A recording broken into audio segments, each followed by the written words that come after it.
This is Local SEO Tactics, where each week we bring you tips and tricks to help you get found online and increase your business. This week we're going to talk about a content production schedule. This is really something that's necessary. It's kind of a necessary evil.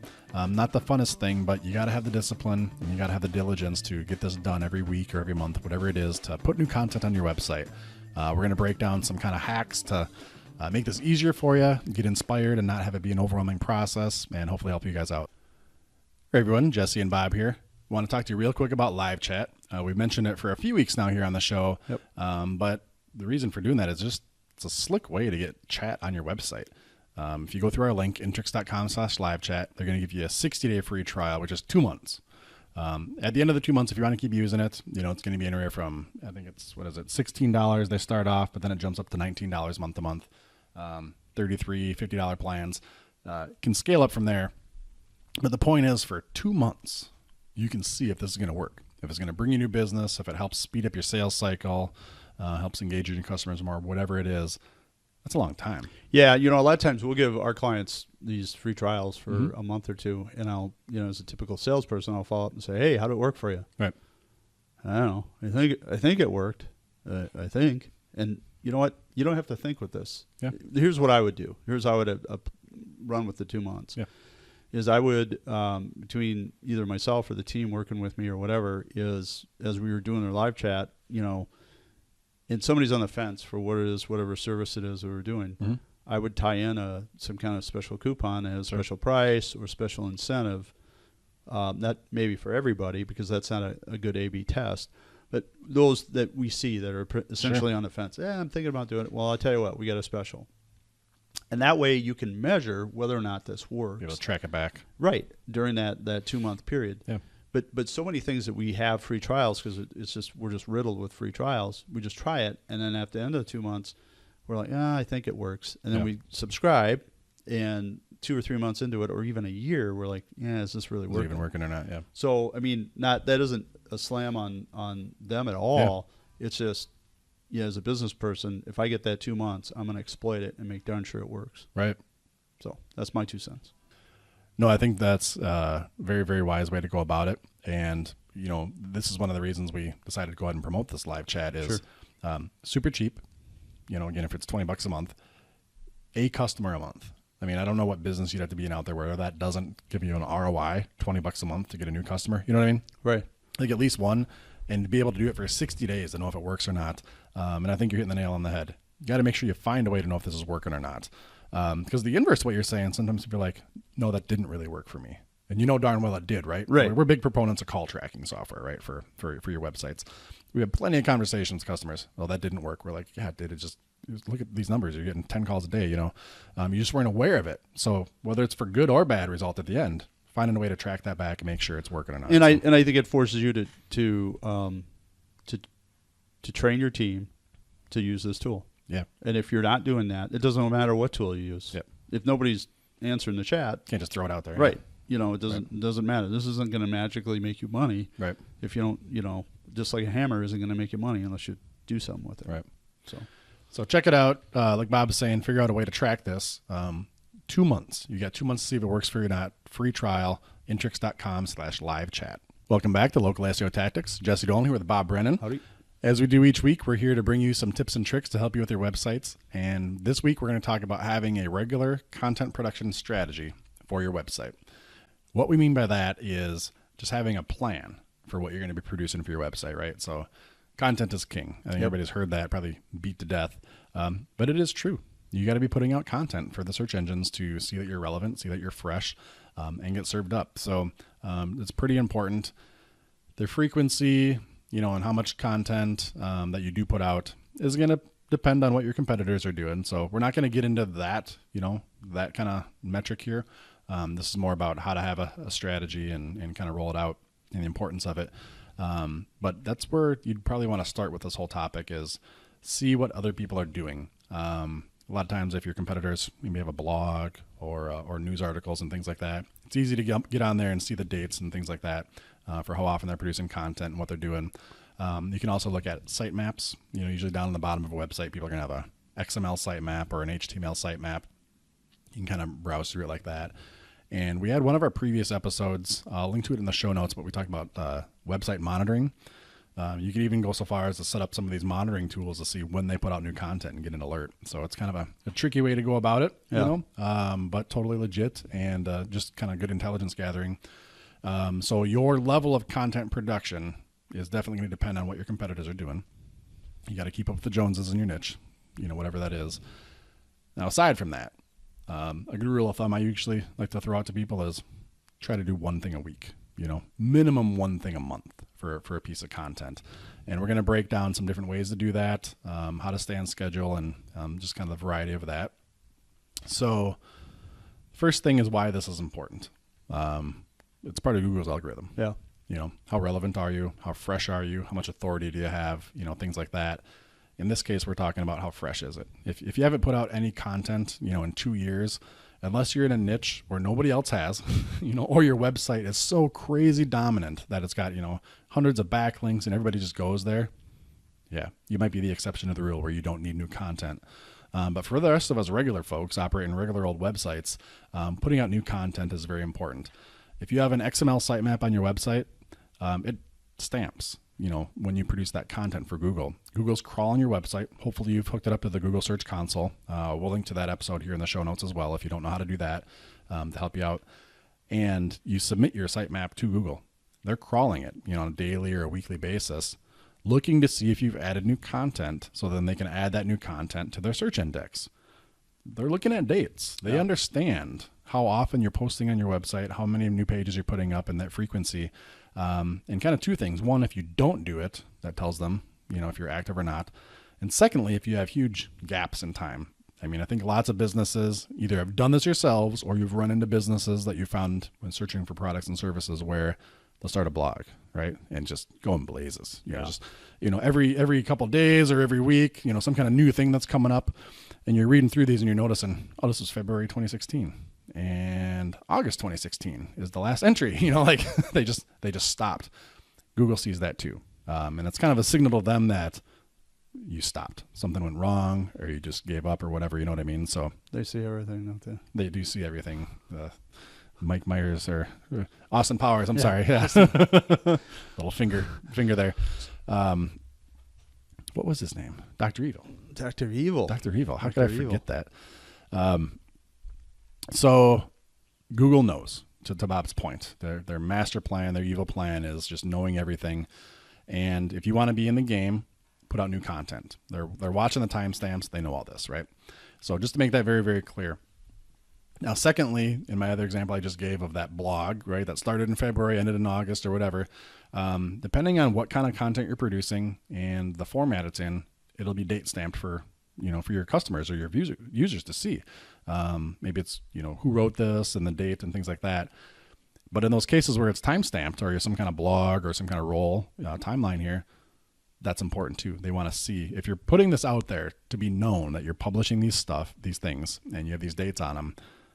If there's any kind of regular thing that you were doing, you want to keep that up. Otherwise, you look like you took time off or you got too busy or you got distracted. You know what I mean? It just doesn't reflect very well for the users in addition to the search engines there. So definitely some reasons why you want to have a regular content production strategy. Now we're going to take a few minutes on what is content, what the heck are we talking about, and how do you operate this? So quick question I have. So if you're just starting out with your website, is there, I mean, can you hammer out a bunch of content in the first couple days, weeks, whatever? I mean, is it okay to do that? Yeah, it's okay. I mean, like if you launch a website, you know, kind of by definition of content, like if today I don't have a website and tomorrow I do, right? You know, I'm my homepage, my About Us, you know, you're popping off, you know, 7 to 15 pages just to have that shell of a website. So like in that regard, I mean, the answer is yes, because you can just throw stuff up. Now, if you're going to go after, let's say 100 keywords in your niche and you're going to throw up 800 web pages tomorrow, you know, like you developed them all, you just didn't hit publish, let's say, right? And you just spam the heck out of everything, not a good idea. Okay. You know, you might have some pages and they're going to stick. Don't get me wrong. You throw it up against the wall, something's going to stick. But I wouldn't call that a good strategy. It wouldn't be something I would definitely recommend. And I know you have the same answer. You're kind of seeding a question there. Right. That's definitely not a good way to go.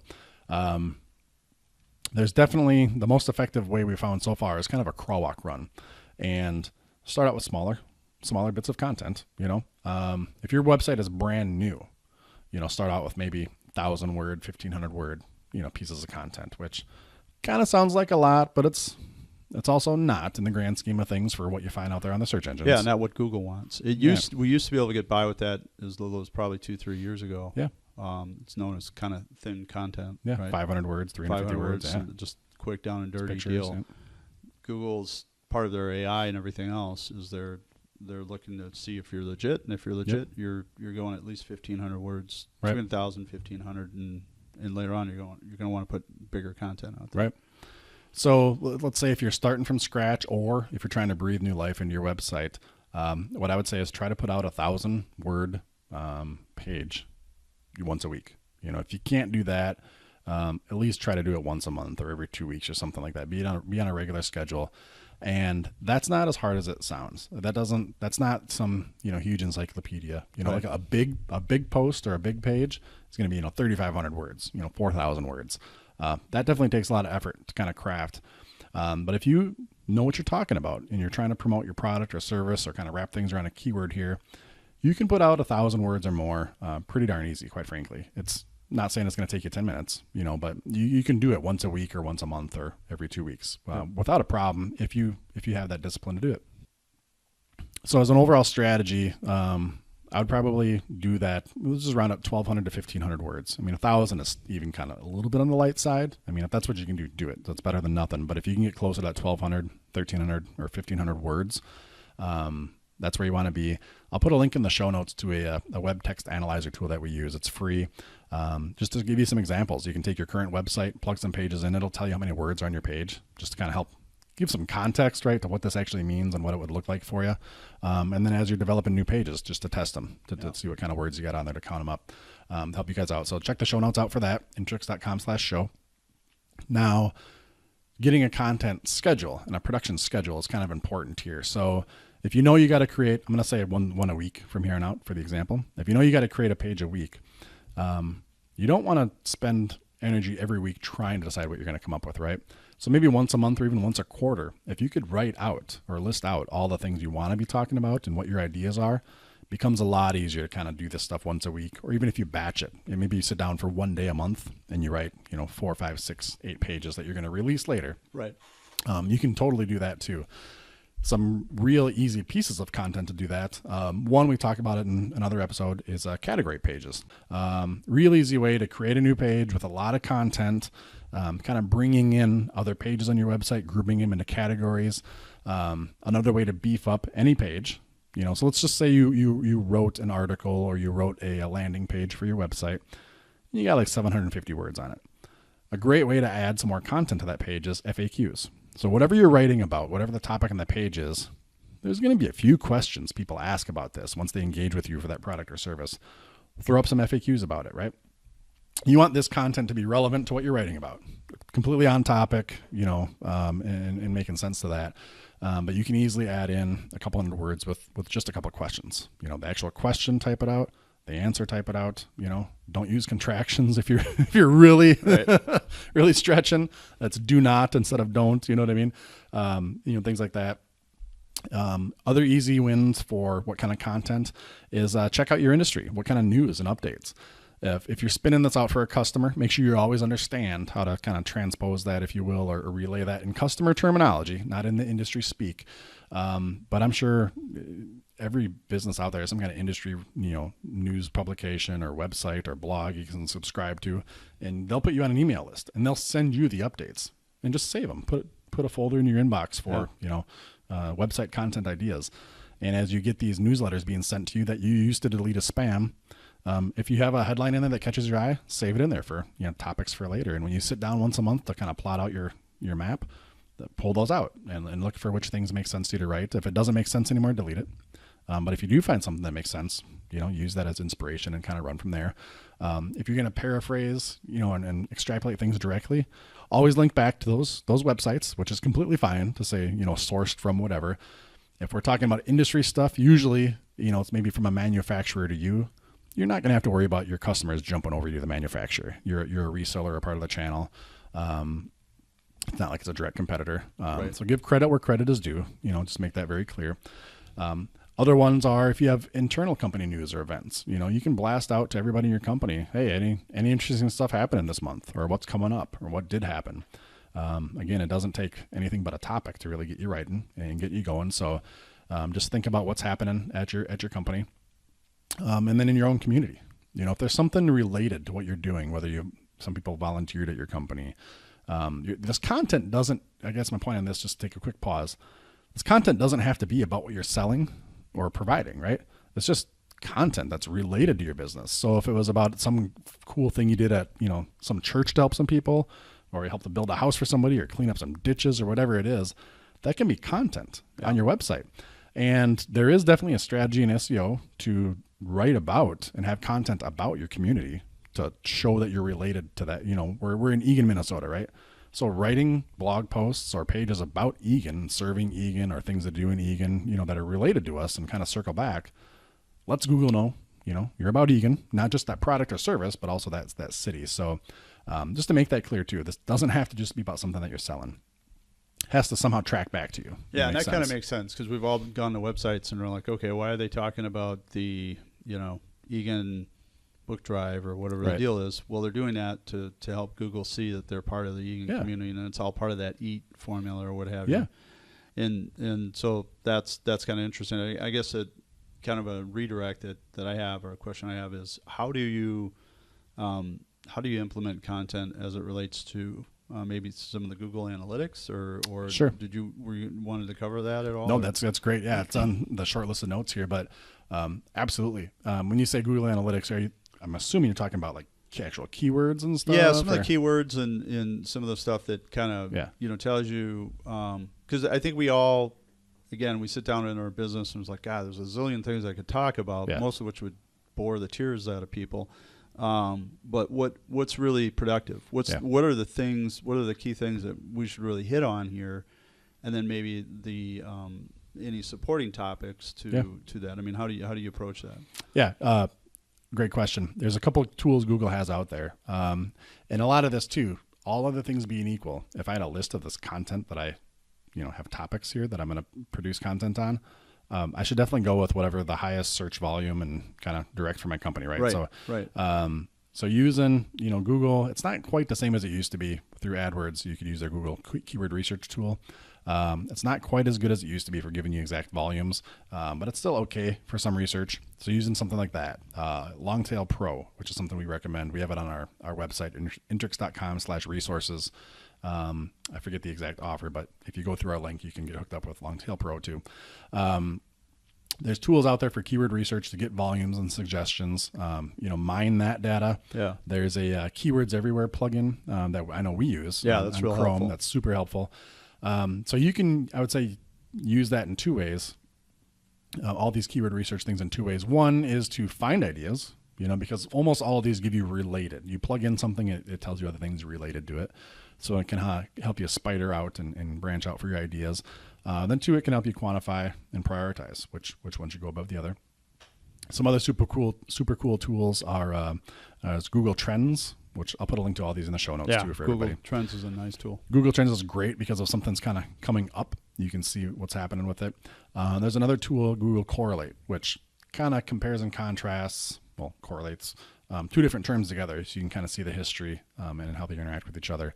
All those things. If you're using Google My Business, if you have a GMB page, which you should, everybody should. If you're listening to this and you don't have it yet, you should. Yes. Otherwise, just give up. Just give up. If we're talking local search, I'll put a link to, I think it's episode 1 and 2. We started this thing off talking about GMBs. Get yourself set up. We'll put a link in the show notes.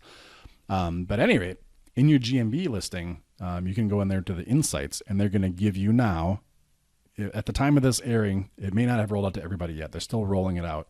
But they're starting to give you now the keywords people are using to search and when your business pops up. So that's just another great way for different keywords and ideas and jump off points. So there's no one tool to answer your question shortly. There's no one tool to use, to kind of get that analytics and that research.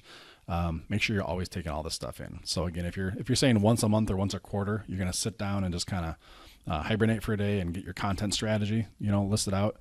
I would check out these tools, what have I produced? What do I want to produce? And just kind of list all this out and make sure at the end you're ranking that son of a gun from, most important, most popular, and then down, produce the best content first. So does that answer your question? Yeah. Hopefully. Yeah. Okay. Yeah. No, and I just think that it helps people focus on content, on what they need to focus on as part of your strategy, because it's for me, I'm more ADD, but it's hard to sit down and okay, I know I got to write about something, but where do I start? Right. And that will help them focus on that strategy, I think. And then put this stuff in your calendar. Again, whatever works for you. If it's once a week, once a month, once a quarter, do these things. But think about, and I'm a big systems guy, process guy, that, but which is why I recommend this. But get it in your calendar. Have the discipline, because you don't want to be those people that start and stop, start and stop.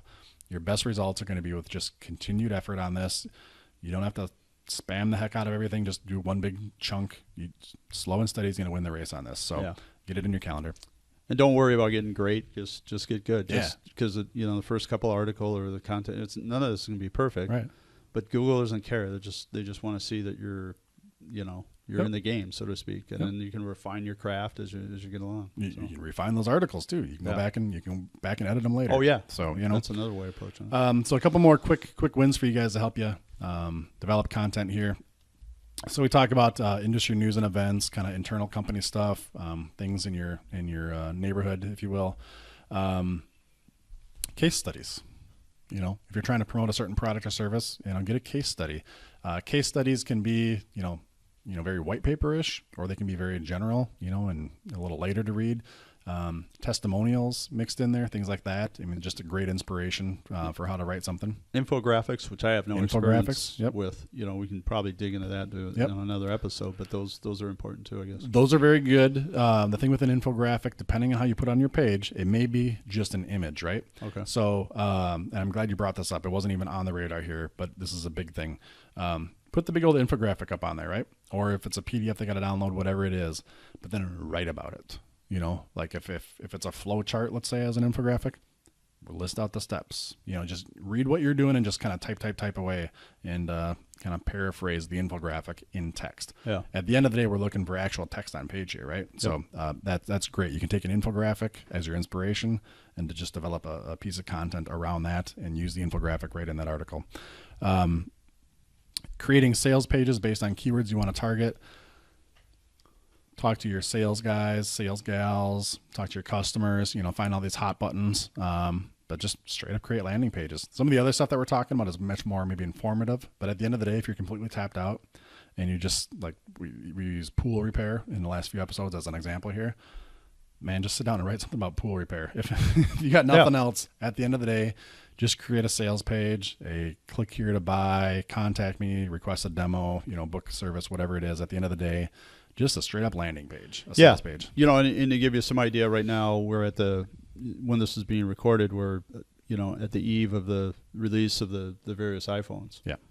And, you pretty much know what they're called about 48 hours or 24 hours before they're released. Yep.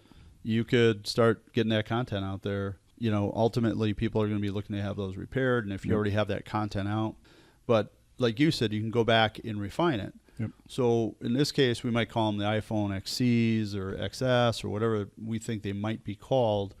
And then upon the release, go back and edit that. But at least that content is published and it's starting to get traction through Google. Absolutely. So you get it out there in the first place. It takes a while to sink in. So that's about it. I got one last tip here. If this is completely intimidating for you, either for the process or for the time of it all too, you don't even have it, you can hire people to write articles, right? Yeah. From a couple cents per word, maybe $30, $40 per article. Now, this depends on if you're going domestic or using something offshore, but there's lots of resources online like FreeUp that you can use to help you out, where you don't have to hire somebody full-time on your staff. You're just, hey, I need 6 articles. Here's the things I want them on. For a couple $100, you got your content for the month. And we're talking about professional, like well-done content here, right? Yeah, and I would throw out the caveat. You, like a lot of things in small business, you got to live it first. Yeah. So live it first, figure it out yourself, get as many articles out or content as you can yourself, and once you've got that refined, then you know what to expect, Yep. so to speak, from this person. And then you can outsource it, and then you can guide them, and then, let's say the style and the method you want to Yep. use. But don't. This isn't one of those things where you just like, oh, I'll just outsource it. Right. You're going to create a, more of a problem than a solution. So Yep. learn it, figure it out yourself. Once you've got it dialed in, then yes, outsource it and focus on the next thing. That's great advice. I especially like the part where you're talking about them kind of following your style too. Right. Like if this is really a supplemental thing here, Yep. not your overall strategy. It would be pretty expensive. But somebody's kind of mimicking what you're doing and following your style, and it's almost like a substitute writer for you. Right. And again, you can go back and edit that work later too. You know what I mean? So even if they don't nail it, you can still get it out the door. So, you got anything else you want to add? No, that's it. All right. Well, let's get into our 5-star review of the week here. As always, if we keep getting reviews, we're going to keep reading them. And we just love it. Every week we have a new one to read. So far in every episode, we haven't run out yet. Tells us we're doing a good job, that we're kind of hitting it on the nose for what you guys want, and keep letting us know. It takes a couple minutes out of your day, but hopefully, we're in between your ears here for 15 to 30 minutes each week, providing you some value. This is our one request from you is Right. to go out to iTunes, leave us a review, let us know that we're doing a good job. So please, if you can, give us a review at intrix.com/iTunes. This week, we got a great 5-star review from Jessa Zimmerman. Jessa says, actionable and helpful. If you run a business, this is crucial information. Direct, easy to understand, and immediately helpful information about improving your local presence online. Thanks, Jessa. Yeah, thanks, Jessa. That's great great. review. Great Thanks. review. That's the reaction we're looking to get from people and the value we're trying to bring. So, like I said, if you guys can, we'd love to hear from you. So that's about it for this week. Hopefully help you guys out, and we'll see you next week. See ya.